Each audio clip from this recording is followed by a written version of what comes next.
Hi! నమస్తే. Welcome back to my channel. నేను లక్ష్మి. అందరూ ఎలా ఉన్నారు? ఈరోజు చాలా చాలా చాలా special recipe national food khichdi అయితే చేస్తున్నాను.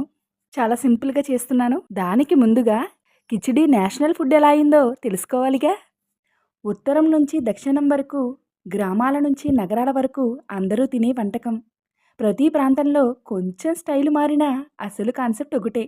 సింపుల్‌గా అన్నం, పప్పు వంటి సాధారణ పదార్థాలతో తక్కువ ఖర్చుతో తయారయ్యేదే ఈ కిచిడి.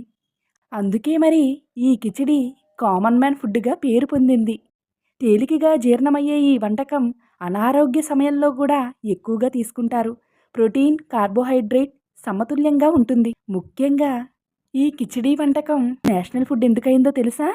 అన్నం, పప్పు కలిసినట్టే దేశంలో వివిధ సంస్కృతులు కలిసే భావాన్ని కిచిడీ సూచిస్తుంది. అందుకే దీనిని యూనిటీ ఇన్ డైవర్సిటీకి చిహ్నంగా చూస్తారు. తక్కువ పదార్థాలతో త్వరగా తయారయ్యే ఈ వంటకం ప్రతి ఇంట్లోనూ కనిపిస్తుంది.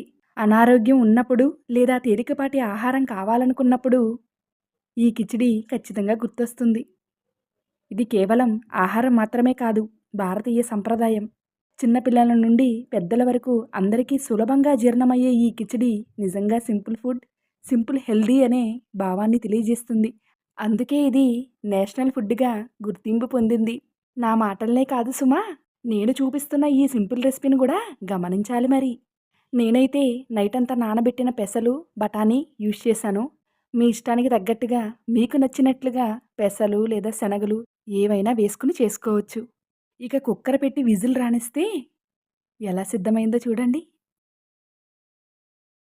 ఎక్కువ మసాలాలు కూడా వేయలేదు. ఎంతో పోషకాలున్న రెసిపీ అనే చెప్పాలి. ఈ రెసిపీని కొంచెం ముద్దగా చేసుకునేలాగా కూడా ప్రిఫర్ చేస్తారు.